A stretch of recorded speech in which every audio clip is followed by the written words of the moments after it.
Hello and welcome. This is Campbell from Autodidactic channel. Hope you're having a splendid day. And today I've got another chat video for you. We've got Bezreker Bear back again, and we've also got Philipp Druzhinin, and I hope I'm saying that correct, Phil. And what we're going to have a chat about is mining, and could big scale mining actually be part of this jigsaw puzzle that we're trying to crack. And Phil is going to show us, some pretty compelling evidence for the stuff that he's been looking into with mining, and how he thinks that that could be one of the causes for what we see, including things like, megalithic blocks and melted buildings, among others. So I hope you enjoy, guys. Let's jump into it.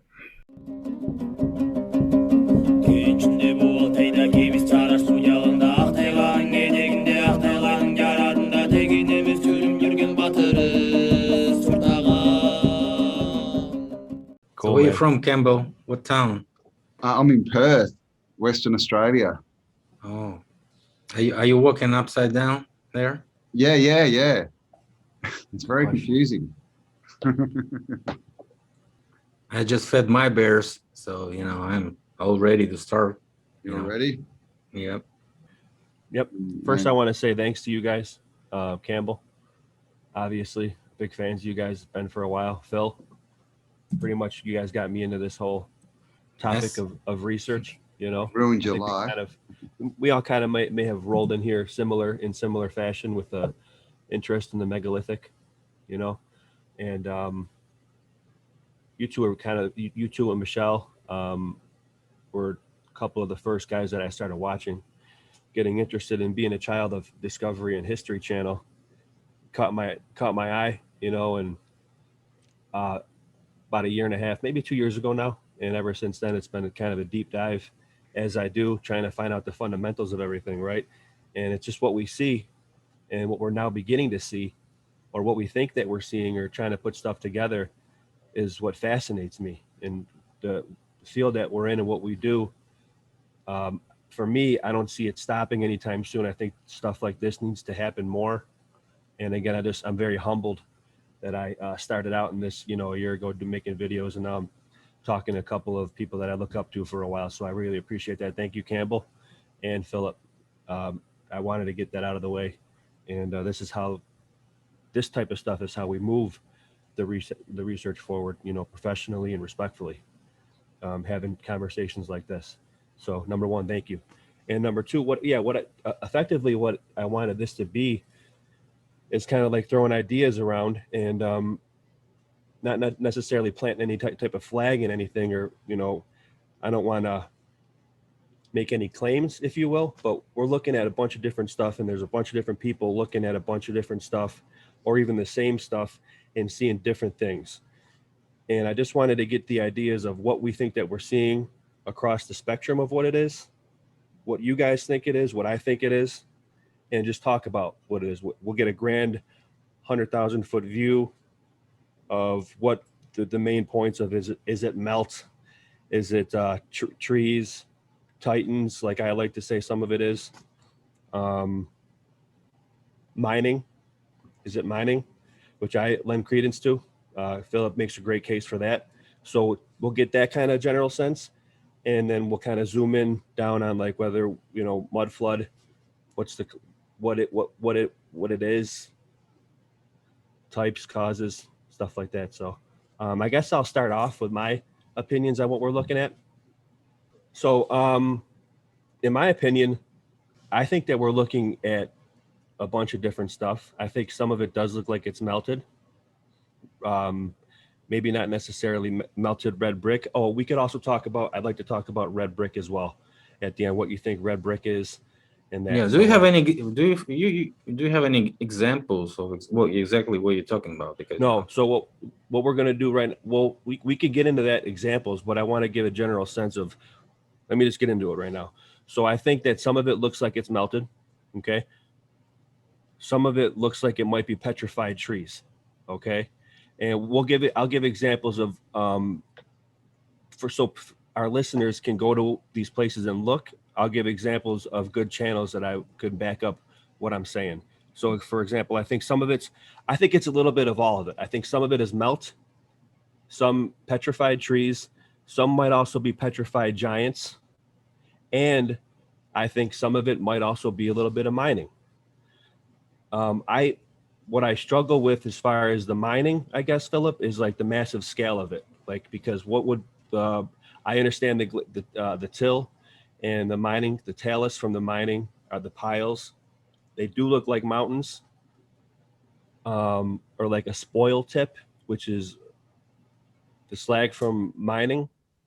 But to think about the Himalayas being all mining discard, not saying that it's not, it's just a massive scale, I guess, right? So that and Titans. So Mud Fossil, Roger, I think is a good example for the work that he does on terra firma for the possible giants and the Titans, okay? For the melt, I think obviously what Jerry has done with that is interesting.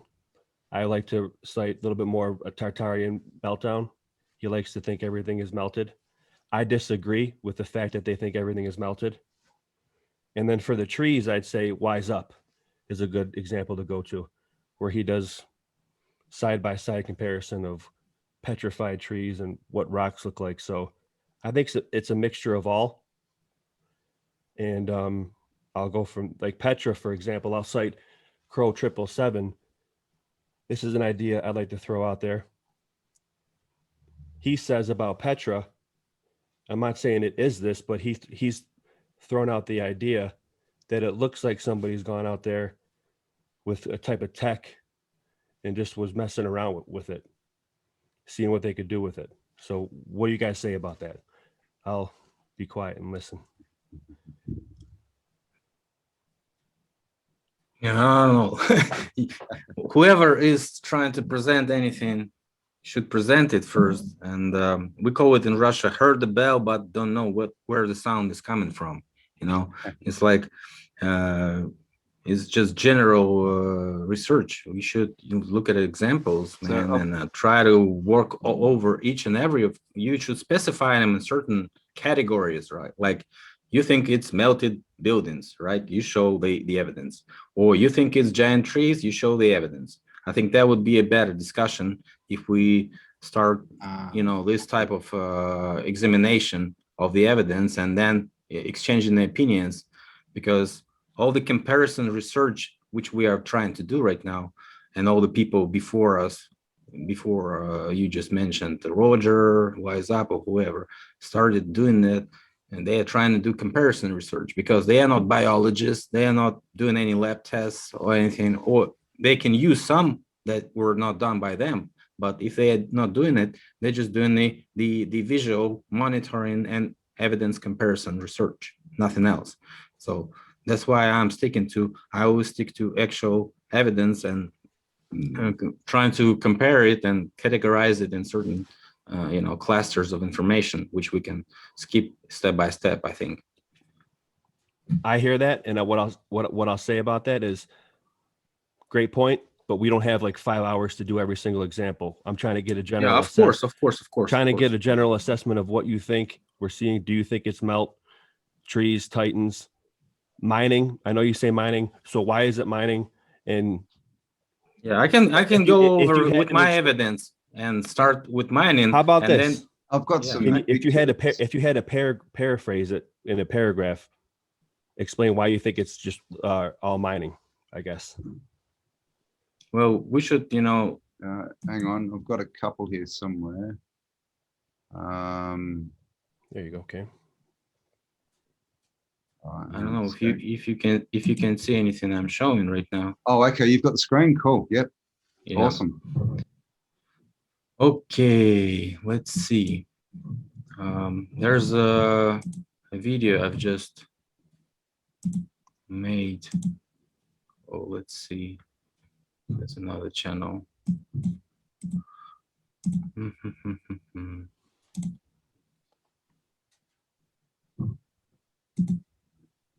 Just made a video with all this information. that could be For mining? that we can, talk about. Let's see. These are type of this mining waste, the current mining waste, current era, right? So it looks like what you've been saying. This is an old one. This is Scottish, so-called melted castle. It's located in Scotland, and you have a bunch of those examples. And that's the only melted thing that I actually seen right now, because it has all the signs of being melted. Like you have a vitrification on those rocks, and they explain it with the wooden castles that were built along those hills lines, and like those castles were burned and eventually set up on fire everything around it, including the rocks. And that's why those rocks look like they were like melting down the hill. And they don't, it's just an explanation of the official science we're talking like that. And there's a guy flying around all this place, and so you can see that he was pretty high, and so on and so forth. And so there was even a documentary which was explaining how it all works out, and I've made a video on that, and you can definitely take a look at it with all those explanations. So we see the guy flying around, and let's go to the footage of actually what is down there. So this is how it looks. This is all those rocks that were, filmed in the places of current mining waste, slag heaps, and so on. So, and this is also illegal dump of these, rocks somewhere. Somebody pictured it. So it looks kind of the same. And this is from that hill. You see all those rocks were like, melted all together and combined in those, type of rock figures. And this is the guy walking around those hills, and he sees all types of these slag. We call it slag. I don't know, but it actually has vitrification signs. So that's why I'm pro melted in this case.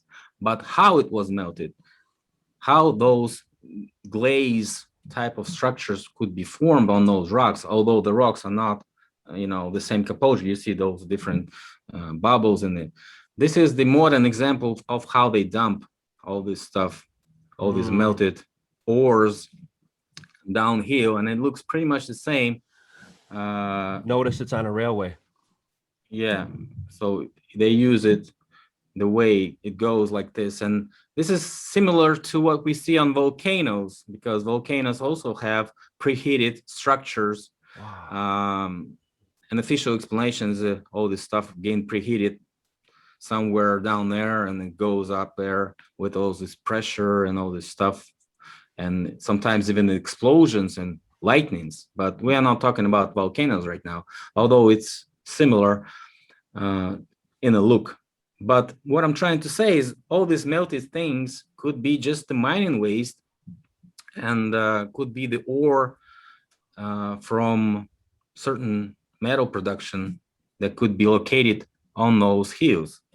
Okay, and you see more footage of that, and it all looks the same when it cools down. It looks the same. Sometimes it has all this, but it depends on the ore.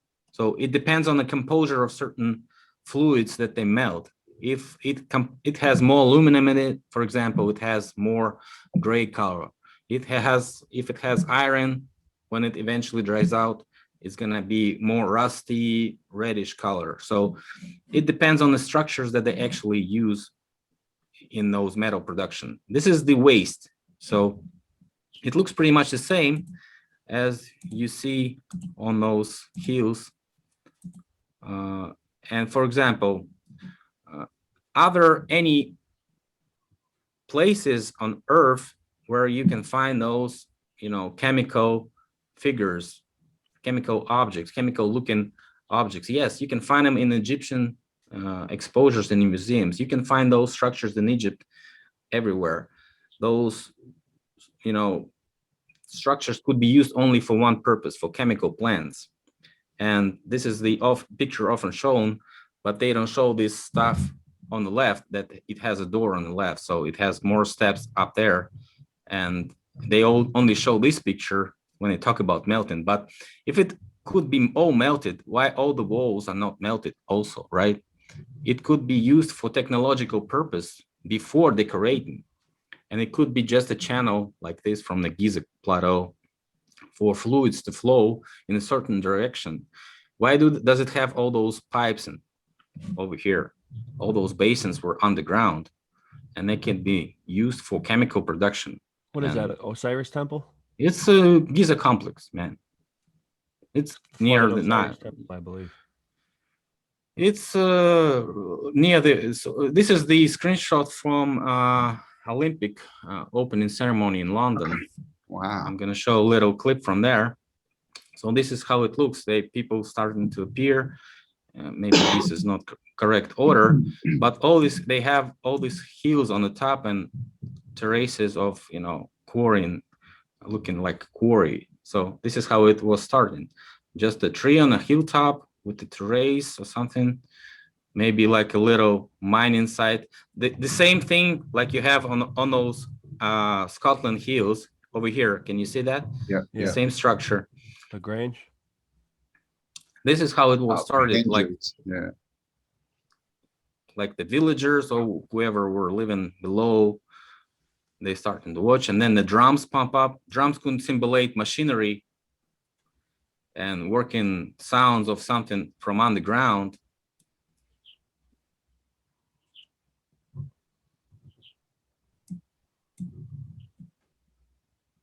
She's going to town.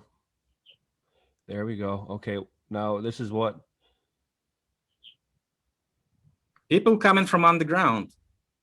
People looking like miners. Look at them. Yeah, I gotcha. Cam, what do you think about what do you They're think all about dirty miners and all those workers. There you go. Yeah, I get it. I hear. So would you think the Philip, let me ask you, let me interject here and see what Cam thinks about all this. Okay, and I think Cam might be on this line too. Like, so this is populating the areas after miners. I get it. Overqualified to be regular citizens, and those rich men, like here, representing capitalism, and how they work things out. And those are miners that coming out from underground and spreading and populating the areas which were previously used by miners, as you can see. It's extremely interesting. And they call it industrial revolution, and they even call the period like 18th, 19th century. So this is how literally things were like made up. This is how they made up the history that we can actually, we are finding so many anomalies. Seemingly, right? Yeah. Allegedly. Yeah, so this is what I wanted to show you guys. I don't know if you get it or not. Yeah, it's extremely interesting. We get the message, and that's what's kind of been repeating here. Not to, yeah. What do you think, Kim? What do you think about all that? So, well, I mean, are you thinking that that's all melted buildings, or are you just sort of putting that out as a possible something? Some of the things we're looking at, Phil. No, I don't see any melted buildings all around. I see just certain examples like the ones I've been showing in my previous videos, like the fort of Zverev in St. Petersburg, where you have all this huge fire inside, which was filmed in 1970s. And after that, you go to that fort and you see all these black glazed bricks there. And you don't call it melted from 19th century back then, right? You call it melted from 1970s because you had a huge fire and it was filmed by everybody. I don't know, somebody's trying to bring that as an evidence of something being bricked up and melted after that. But I don't see any more examples except that one, which was obviously debunked. We definitely get things that, you know, they look like something's happened. All these, I'm just trying to find some pictures. All these are castles that are built into rock walls where the brick goes into the rock, and there's a lot of that around. I just need to hang on a sec. Where's it going to be? And you see the red brick in them, but I mean, I hear what you're saying. They're not. It's not necessarily melted. As far as glazing and things like this, and sort of glass being formed, there's not a lot of that around, but definitely looks like something's happened somewhere. I'll say, yeah, it does look like in certain cases, I think that you're trying to me bring get up, some Cam, while you're pics, doing yeah. that. Yep. Me, certain cases do look like it may have been melted. I hear what you're saying though, Phil, with the slag. That was extremely interesting. But I think what Cam's illustrating, are going to illustrate that how some houses look like they're actually just like in the middle of a massive brick formation, and almost looks like the brick was melted around it.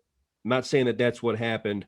It just looks like haven't seen any. All I those got you. they've been Okay. shown to me were just the constructions that were plugged into the previously some place like rock formation, or maybe a slag heap by previous miners. Who knows? Maybe there was a technological construction that could form the foundation, because all the constructors always seek for some, they call it plateau or continent, which are they've been plugging their points of the constructions, those foundations. Let me put an idea out there to maybe try to incorporate both of these ideas possibly. Okay, what we were just talking about with the spoil tips and the talus, or the mining afterwards, how they look like big conical structures. Is it possible that they buried previous buildings with that waste pile, and we're It's actually possible, yes, and then we're actually, instead of like seeing not necessarily Petra, but like how it looks like it's carved. And again, I'll cite what Crow says. It looks like someone went out there and did something with tech. But could what we're seeing, what Cam was going to show pictures of, could that be possibly like a buried building, buried with the mining waste, and then it petrifies or solidifies, and it looks like it was in there before, or it looks like it was carved out. Meanwhile, it was just covered, petrified altogether, and we're seeing it erode back. That's an idea that I thought about that kind of molds them both together. A Petra case is way different from what you're talking about, because I specifically said it is different. I said not like Petra, because that looks like it was carved. Some cases like Campbell's going to try bringing up is specifically different than Petra. Yes. Yeah, just bring it on. Oh, where is it? Come on. Yeah, like I said, Crow 777 says, I've heard him say before, just in passing, like a while ago. I can't remember what show. It was a while ago. He just said, like, it looks like somebody went out to Petra with some type of technological thing. It was just like messing around. I'm like, yeah, that's, can't take it off the table. I can demonstrate one more thing while you just search. Yeah, sorry, I'm just trying to find the right file. Yeah. Yeah, go ahead, Phil. 10 million. Can you see anything? I got your screen. Yeah, you're okay. So this is a famous plateau, Man Pupunyor. It's in Ural Mountains. It's a place close where a group of Dyatlov was dead. The Dyatlov case, famous expedition. 9 people were dead. Oh, the pass, the mountain pass, allegedly. Dyatlov expedition. Gotcha. Dyatlov that's near there. Yeah, they went actually over there, but they didn't make it a couple of days to reach the place. Yeah, so my friend was there, and I have a picture footage slideshow on my channel too about that.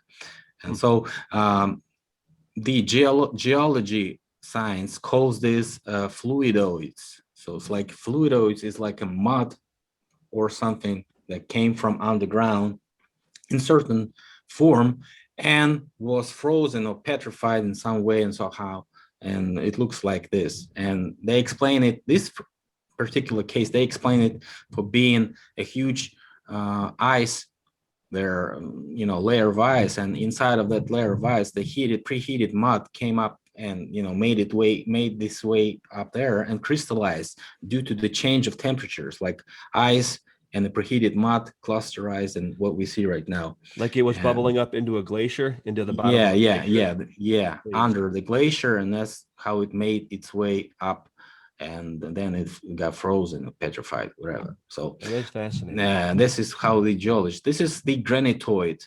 The granitoid structure. It looks exactly like natural granite, and the science officially claims that the granitoids could be the source of the granite that we can mine in our world. And so the granitoid is just a composure that is formed underground in the layers of underground, deep underground, and then it's popping up like a mud volcano, whatever, and it crystallizes into those granitoids. Wow. And it looks exactly like the granite that we see on any Egyptian constructions, like Giza complex or whatever. So they could be used in forming those huge blocks, those huge megaliths, and in certain forms, like could be concrete construction and natural concrete. So it's nothing like melted. It's only could be having the outside layer that could be crystallizing and oxidizing due to the contact with the air and water and whatever. So like vitrification. Not vitrification. Vitrification is always glazing up and preheating. This in the is sense that it's just the superficial, I mean, like glazing, like you just said, it's just the surface. That's if it has an artificial influence of some fire and plasma shot, I don't know, or preheating up to the temperatures of between 2000 and 2000 Celsius, which is very heated surface, that could be melting and glazing and could be forming vitrification actually. But this is just oxidation. This is not melting, because Got you. I'm just trying to mention that. And this is different examples of fluidoids which could form and could crystallize in certain way while being drying out and wind affected, right?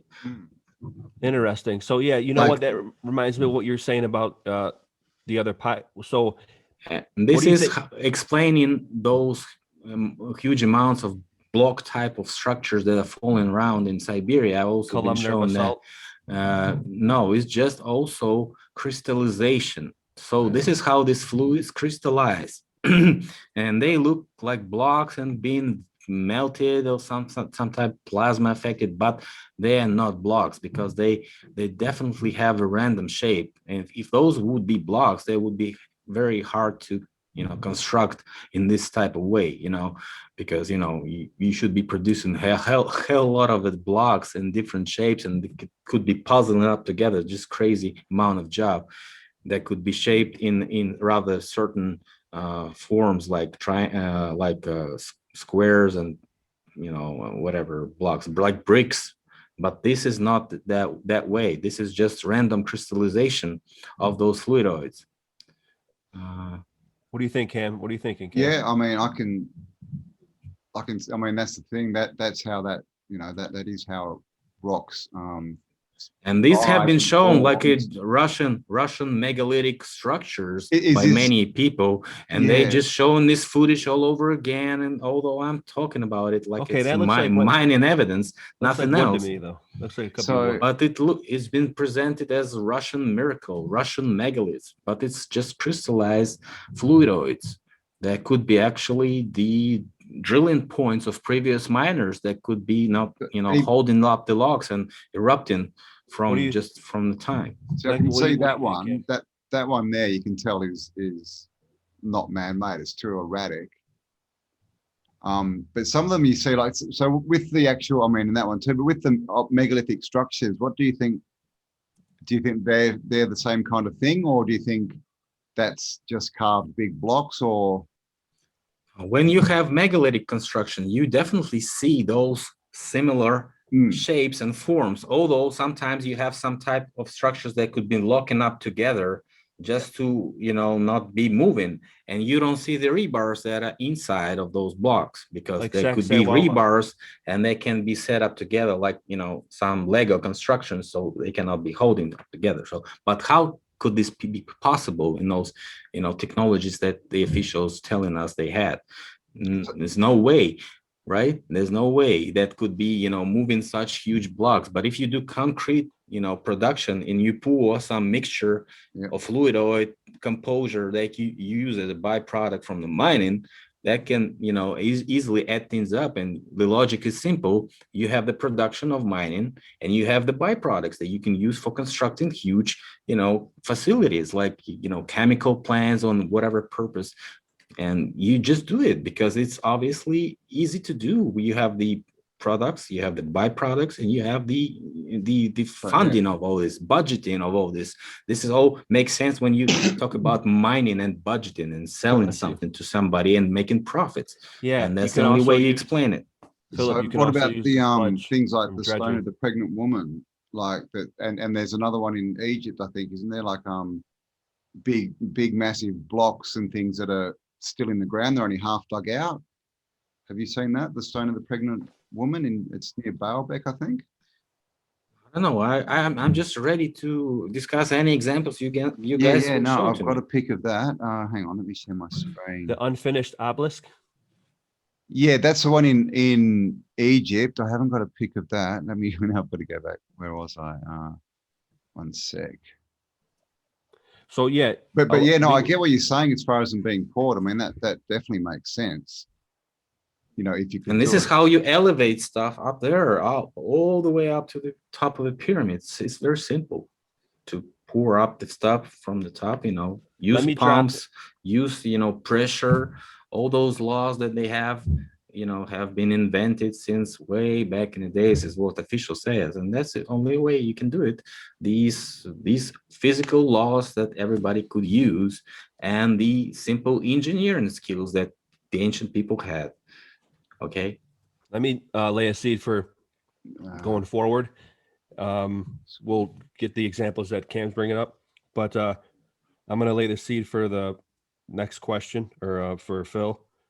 Oh, yeah, what demonstration. Do you think that, what do you think that who were the miners? Were the miners the Tartarians, and who was the mining race of people before that you just showed the example of in that well, it's hell of a topic. I'm trying to make a video. Let's see what we will. Let's see what Cam's got here. This is just the stone of the pregnant woman. They say, I mean, they say it's like half dug out, but I mean, it's on a bit of an angle. Do you think that's? I mean, what would your explanation of something like that be? We don't have an enlargement of the picture. It's stuck on the. Can you? Oh, hang on. No, I can do it. Sorry. There you go. Just double click it, maybe. Thanks, Phil. It's supposed to be in a quarry. Oh, click on it. You can't see it yet. No, I think it's a Lebanon block. It's a Baalbek place. Baalbek one. Yep. Yeah, those could be easily. Yeah. No, it's just on your. It's just on your folder of the 3 pictures. We got Stonehenge. We got that stone of the pregnant woman, and then the Trilithon. Yeah. I think we're familiar with where it is, though, Phil. It's next to the Trilithon in Baalbek, Temple of Jupiter, I believe, right? Okay, there, you see that. Yep, we got it. So yeah, I mean, this is just looks like a concrete block. It does. It's a concrete block. Yeah.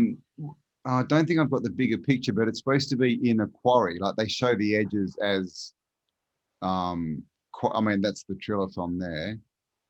Look at that. Oh, it doesn't really show it. I didn't get time to download that many pictures.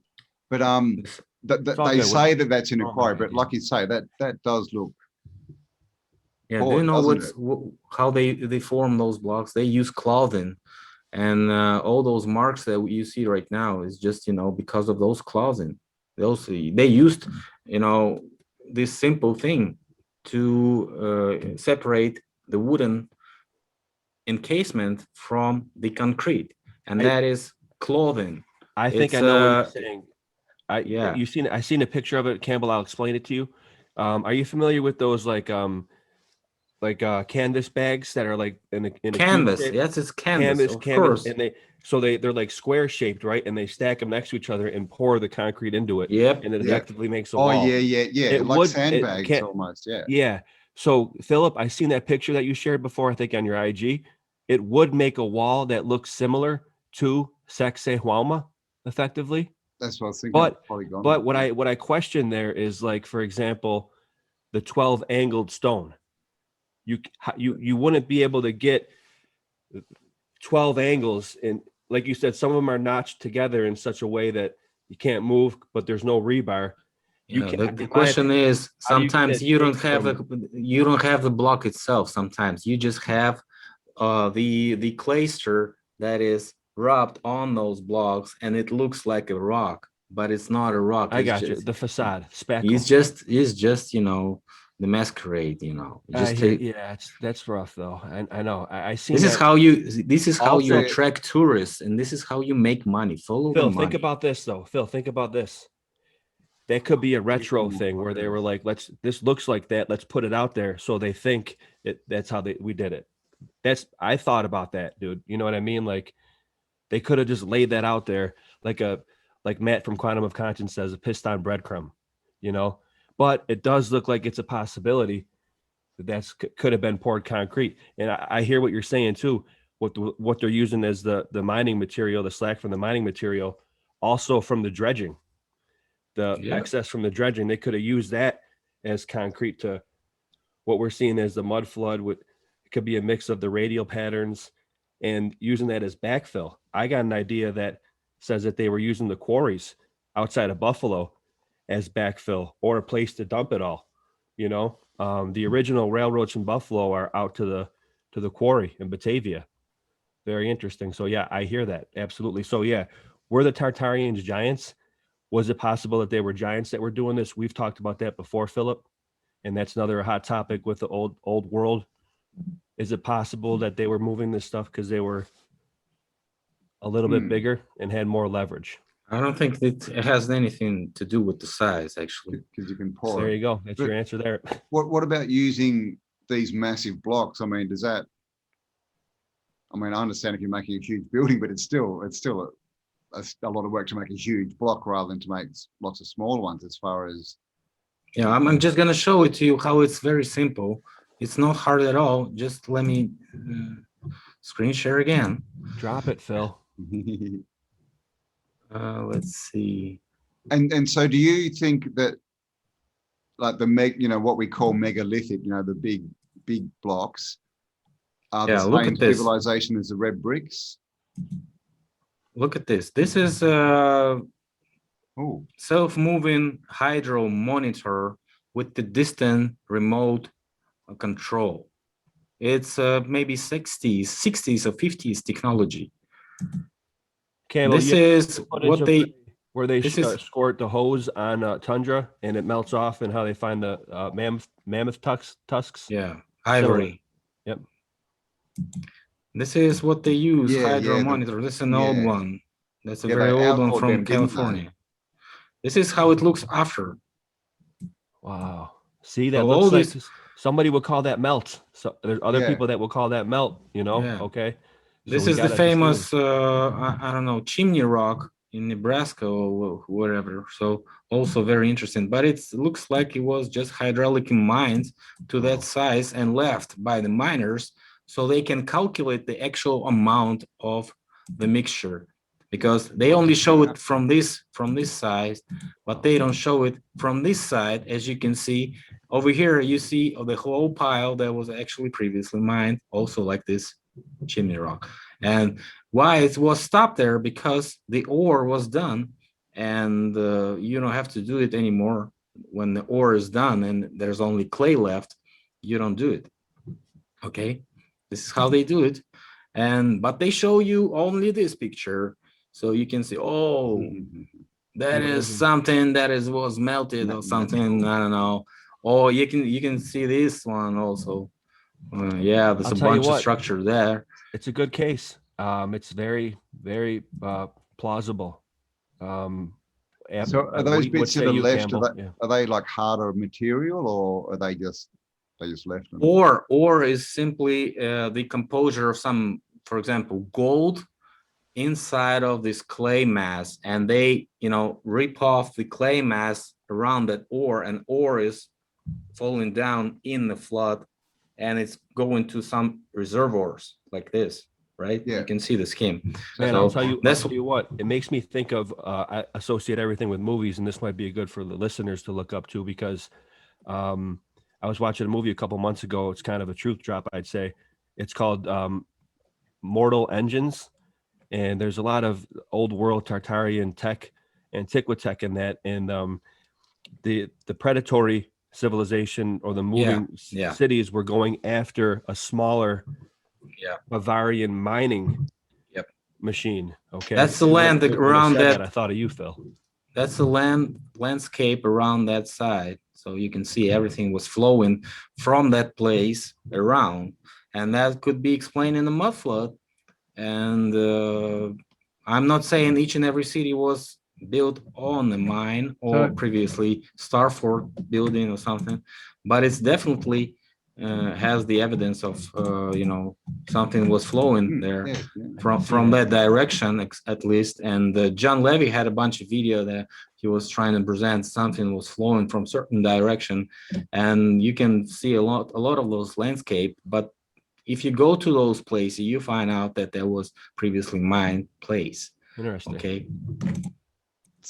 So do you think that it's possible that this kind of hydro mining is that a possible cause for the mud flood? It's one of those causes, because you see, when all this liquid forms and, all those solutions fall into the rivers, they definitely form some shapes like rivers, and and they flood the rivers also, not with the water but also with the mud.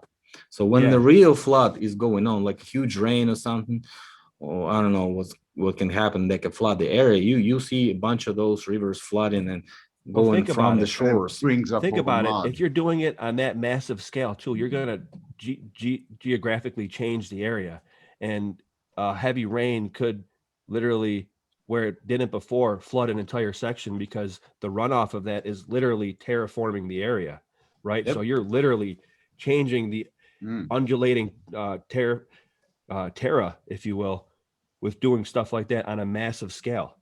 It's very, very interesting. So what I'm trying to say is sometimes you have those drilling technologies evidence, right? Sometimes you have hydraulic mining evidence. Sometimes you have block cave mining evidence. And on each and every type of mining, there's a different type of evidence. And that's why I trying to categorize it and trying to distinguish it from each other, because they use different methods in mining as they do now. And which method is more profitable, which method has less expenses, and which method has more sense in it, or maybe in a certain path or roadmap that they had in this area, right? Mike Ferreira, he is trying to say that everything was fulgurite before, which was electrically shaped by certain discharges that they could be using before that, and after that they mined the area in a certain roadmap type.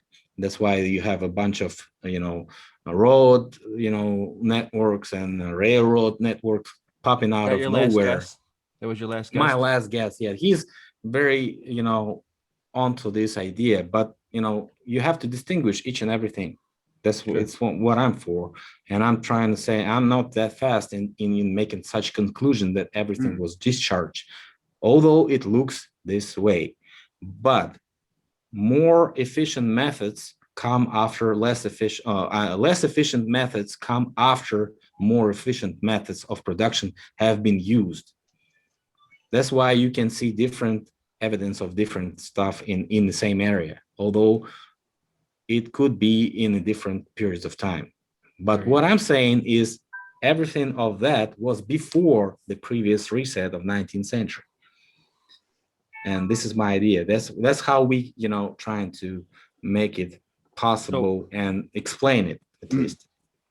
Yeah, no, I agree. We need to sort of look at every, uncover every rock and all that kind of stuff rather than jumping to conclusions. What do you think about the difference in megalithic, constructions compared to red brick? Do you think that's the same civilization, or do you think that we're looking at sort of multiple civilizations built on top of each other over time? I think you have some facilities that were previously constructed in the megalithic style because it was cheaper to construct it that way. Although sometimes, like Peru, you have the layers of construction when you have the less the primitive that is on top and more technological megalithic blocks in the bottom. That can only be explained like this, that they were using it as a foundation to create their own constructions on top of those destroyed, or maybe I don't know why. they were using it. Who knows what actually was before the 19th century, is what I've been saying many times. And who knows who was actually destroying those facilities, who was actually using those facilities. We don't have a clue about that, because all those archives are actually locked up in the basements, and they show it with the certain leaks and disinformation channels that they use to explain everything, and with some esoterics or aliens or whatever the version they come up with the new time, next time on the Discovery Channel or National Geographic. So they even use Netflix to, work on some certain ideas and then trying to show it in a documentary or debunk it or something. I've been also showing an example. They tried to debunk the mudflood, although they started to accept it finally as an anomaly, and that was not that long ago, actually. But anyways, what I'm trying to say is brick construction was definitely after those mining technologies were already used, those very efficient ones.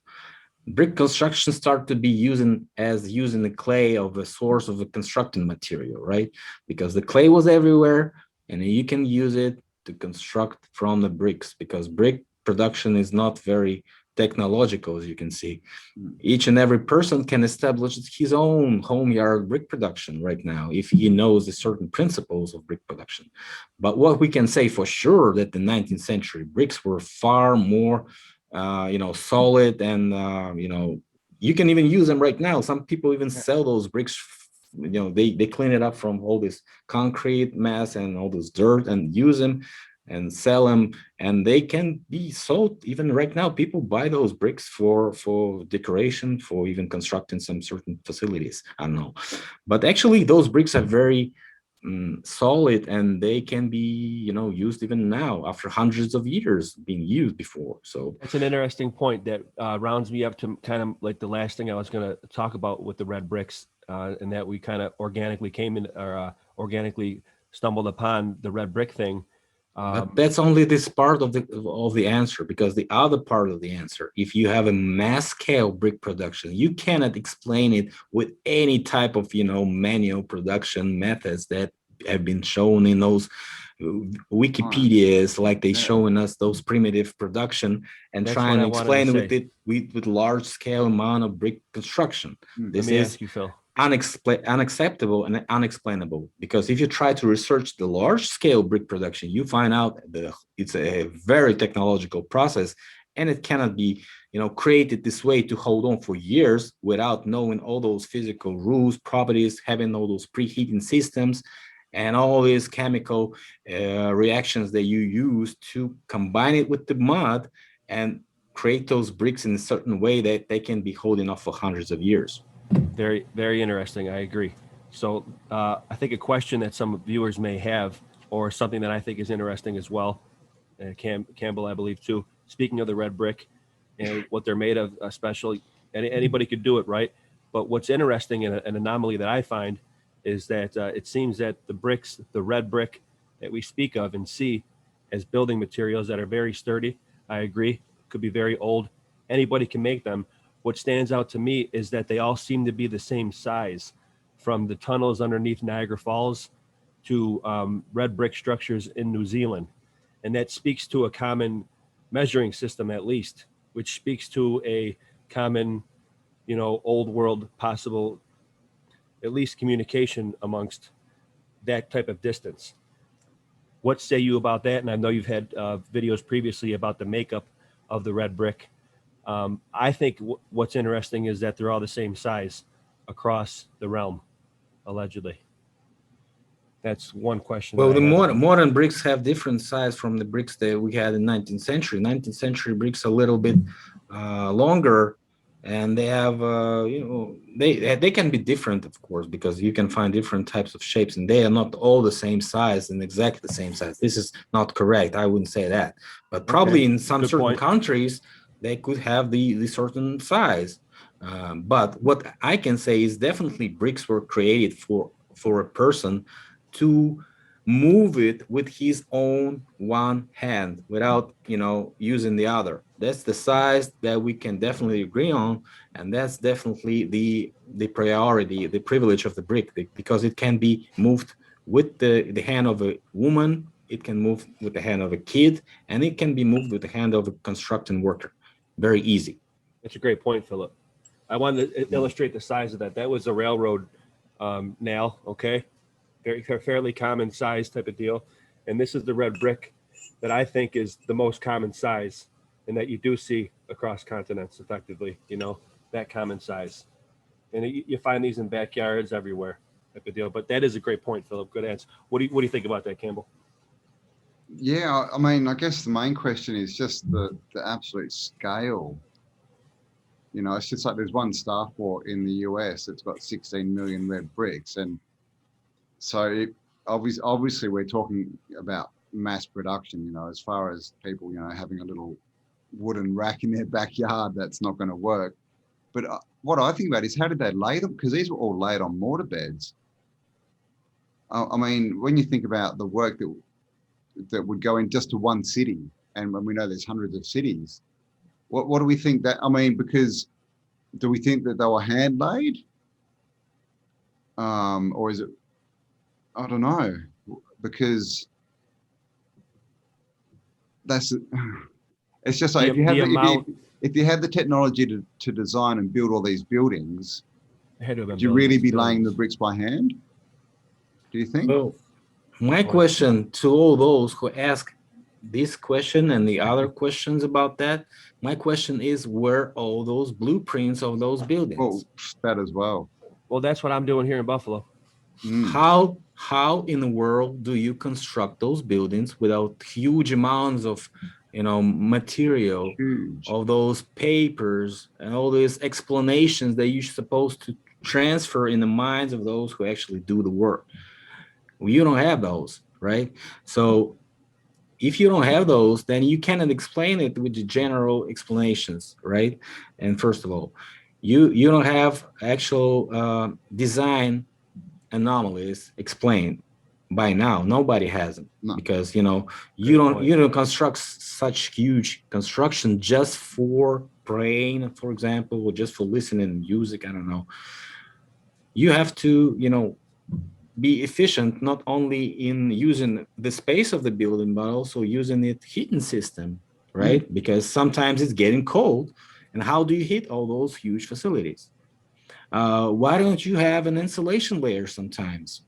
Like they're trying to say that those, you know, buried windows and those red bricks were just the basement floors. Well, why don't they have an insulation layers that they do use right now to construct those sub-basement and basement levels?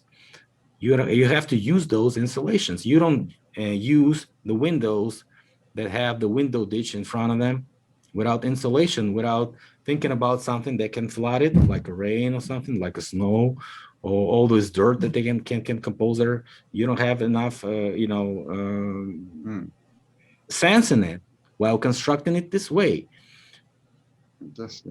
You don't have insulation on the red brick. That is done. The red brick is done because each and every time you're going to have winter, the temperature is going to be switching between 0 Celsius and below 0 and up. Well, I can see that. I can see examples of that in the snow. You're going to have cracks on the outside of those bricks, and those bricks going to be like popping from them, and those bricks going to be destroyed. And that's why you have all these curves, like the ground level, and you have the curve, and then you have a wall. It's often seen in Moscow because those buildings are not constructed this way. You have to have something insulating them from those rainwater, something that can be insulating them from this heating and melting each time the summer ends, right? And it starts being cold.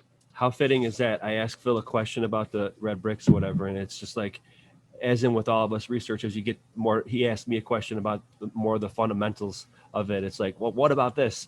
It's kind of how we all are. And I think that if nothing else, getting us together like this is. I can answer any question, guys. I can answer any question. I just answered this way with the question. How do we get out of here? Well, what I like to say is you know, I don't like to make any claims in my opinion, my humble, like to say, but yeah, what I'm saying is that putting all this stuff together and getting our ideas back and forth is what needs to happen. I mean, so how old do we think these buildings are? And is it possible that when they were constructed, it was a different environment, different temperatures, and that's why they didn't have to worry about heating and cooling so much? Well, let and me rain and snow and all that kind of stuff. Let me tail off of what Phil said about that and kind of answer from what I see here in Buffalo. And I've been doing a lot of research lately about listening to like UB, University of Buffalo lectures about the street pattern here. And a professor had said that you're not going to find a cornerstone here in Buffalo prior to the date of 1813 because of the War of 1812. And allegedly what they're saying is all the buildings were razed, burned.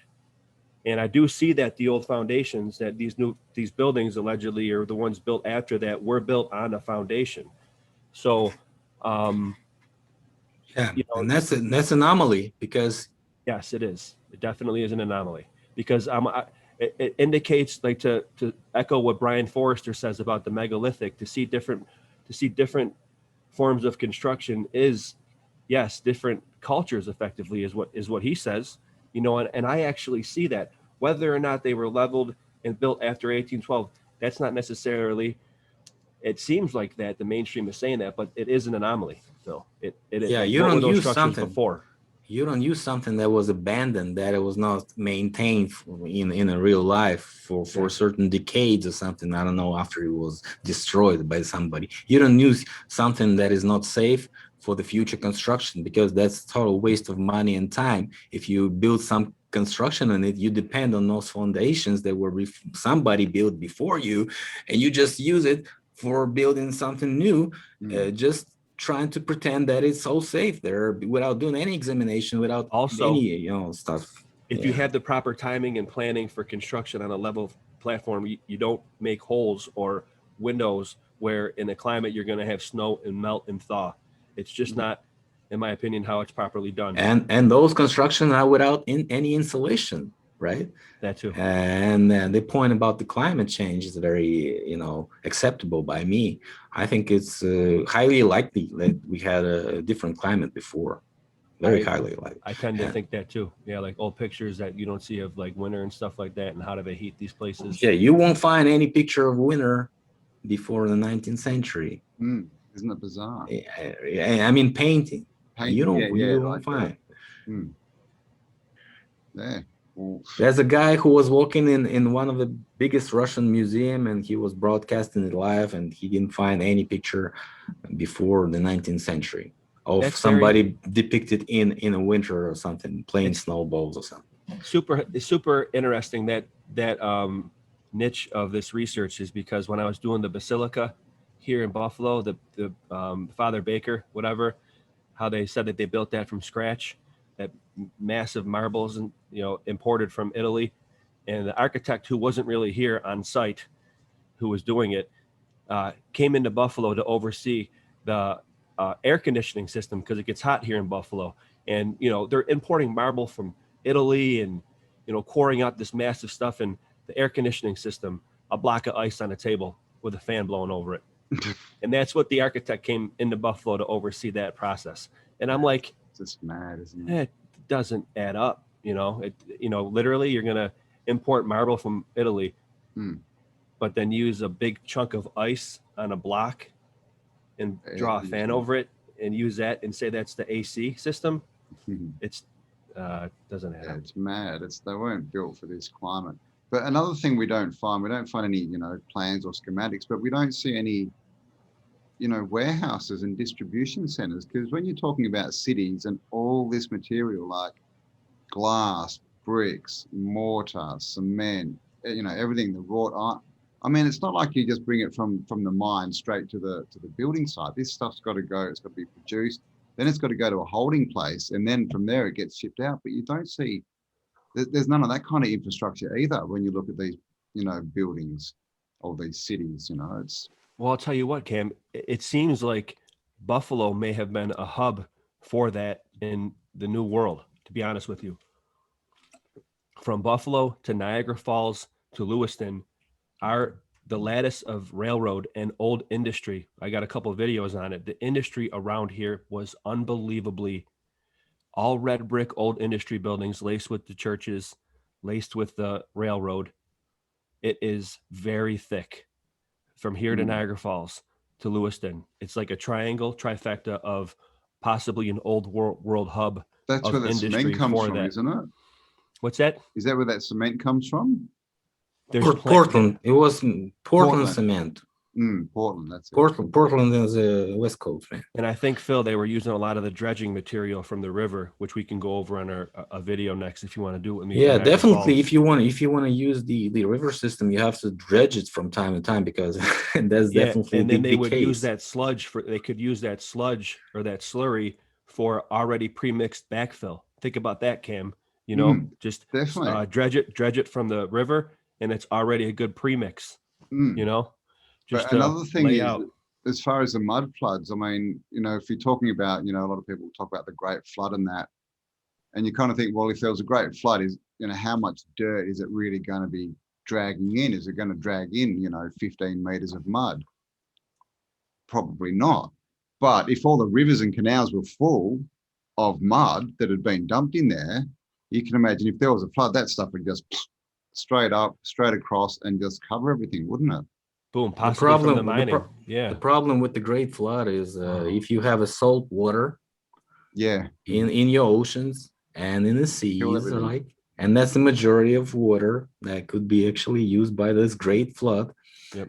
It's supposed to have salt marks on those red brick buildings, megalithic buildings, everything. It doesn't.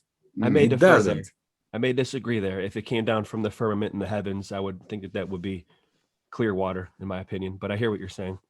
If it's coming from above, then probably you will have moisture and plug everywhere, and those buildings would be already, you know, uninhabitable. You cannot live and use those buildings if they're totally, you know, drained in the water. Just give me an example of a building that was used after being flooded all the way to the rooftop. If it was all stone, all I would need to do is there's no such buildings. All those that have been flooded, it's all been demolished. Nobody uses them anymore. Okay. And how much time it's gonna soak there? Well, this is the other thing. How long would they have been, would they have been underwater? It's totally unacceptable for this construction to be used for hundreds of years after this case. So if they were flooded by something that is a mixture and it looks like a liquid mud. And this is the only explanation. The flooding like a basin, like a bath. Just some source or different sources in different areas that can be formed in the hills or something, because they flow down there and fill it with the basin. And all those cities are downtowns. Yeah, why they call downtowns? Because they've been buried. Right. They've been buried by this mud. Or why do they call it the highway? Because it's built up higher than the rest of the highway. You know, highway because it forms this shape. But definitely Mike is has very good explanation of this to be formed by the fault-grid structures. And while being mined, they've been having those leftovers that look like a crystallization shape or lightning, you know, Lichtenberg figure or whatever you can call it. There's a bunch of evidence in Mike's Ancient Miners group. You can go there on Facebook and take a look at it. It's certainly a good argument, without a doubt. It's I still say some of it is a little petrified trees, tree of life, you know, and some of it does look like it could be Titans, you know, with Stellium-7 did with a possible Oliphant, you know. That's the only case that we have right now that is plausible. Yeah, actually. You like that one too, Philip, about Stellium-7. Cam, you got the giant Titans? Is that the Elephant Mountain? Yeah, Mount Go. Yeah. I like it because he was step by step over each evidence that was in his list, and I like it the way he was presenting it, more scientific, more skeptical than any of us did, and he was on point. Agreed. And all those similarities and consequential evidence that he depicted looks like it's plausible right now, although I agree, debunkers still debunk it. Sure. He does really good work on showing how like rocks could be old organs, But petrified organs. yeah, we have to have more. We have to have more of those gigantic creatures. Right now, we have only one. There's some islands in the South Pacific that look like that are actually named Herd Islands and Elephant Island that kind of look like the shape of it from this. But I understand. But I understand the you need to platform. get inside them and really. Because that's And what you have to that's use when he good goes words, in the you gotta ear have hole. discernment. That's what really is, you know, sort of gives him some credence. Is he's showing that it's got all the anatomy in the actual head. Yeah, So, yeah. Very fascinating. And then, so yeah, what a great conversation. So I'm glad that we addressed all those points, even down to red brick and the mud flood. we So, did, yeah. This will be the first of many. I think Oh, that we addressed some. What I was trying to say, guys, is Go ahead, Phil. when you use the word melted, yeah, it's not just saying melted. You have to imagine that it was preheated and transformed in something very heated, very, you know, very hot. It has to be very hot to melt, right? And then it starts to move like a fluid, like it's something liquid, right? yeah. And after it's cooling down, it looks like something glazed. It has to be glazed. Otherwise, it wasn't preheated. Otherwise, it wasn't flowing. Otherwise, it wasn't melting. I see what you're saying. Okay, that's what I'm trying to say. If we point. talk about bricks being melted, they look a certain way. They look something like a black glaze or something. If we talk about rocks, we have to, it depends on the structure of rocks, what type of, you know, rocks we're talking about. But it also has glazification, vitrification signs.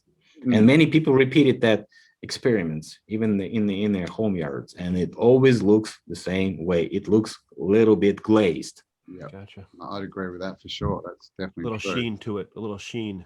And everything I've been seeing before, everything people were sending me looks like it was some type of hydraulically mined, or it looks like it's just a mud was probably dropped on something. We don't know for sure if there was a structure before, but we know for sure that is not melted. Cambell and I talked about that possibly being mud dropped on something, or like the bubbles possibly bubbling up, and like you've addressed that before too, Phil, with your mud volcanoes that you showed, your older videos. Yeah, so we're kind of on a line there. Great, this was amazing. You know, I think we could tell this out, Phil. And Cambell again. Yeah, definitely. I'd like to. I'll get more prepared next time and get a folder of some photos, because there's a lot of stuff I'd like to get your opinion on, Phil. And I'll get some of those photos I was talking about, and maybe we can look more sort of focus on maybe the melted kind of stuff that, like you say, that everyone's calling melted, but is it really? And what are other explanations? Because that's what we really need. You know, if everyone's just focusing on one thing and it must be this, well, you know, we're going off a cliff. You know, we need as many different points of view as we can get, and from there we should be able to work out what the truth is, or the right direction at least. Yeah, we can't make something plausible just only believing in it, or just explain it in one way.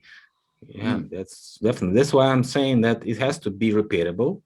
It has to be related to something that can be shown or used in our period of time, in our era, in our certain technologies list that we have right now. And it could be, you know, officially explained by somebody in different way, maybe have an alternative explanation. And that's all combined depends on all the evidence that we can actually observe. It can be categorized and catalog something and saying that this is red brick, you know, plasma event, or this is electric discharge, or this is mud flood, or that probably is just to attract, was made to attract tourists to the place, which is also explainable. You have to make money from something if you live in a shithole, right? Yeah, for sure. Well said, Phil. That is a good point. Yeah, awesome. So yeah, thanks, Philip. Thank you again, Philipp Druzhinin, Advanced Mudflood Research, Autodidactic. Thank you for being a gracious host as always, man, crushing it. And we'll catch you guys later if you want to tell out, Cam. Cool. Thank you, Dustin, for hosting, and nice to meet you, Phil. And we'll hook up another one sort of in the next couple of weeks, and we'll jump at it again. Why not? Awesome. I'm always ready for whatever. Just send me a link of whatever upload you're gonna make, and Yeah, I'll yeah. I be- can always chuck you the file beforehand too. yeah, probably maybe jump on with more evidence along with this Yeah. footage, and so the people How can dare you? Yeah. always see what I'm saying. Yeah, definitely. Right.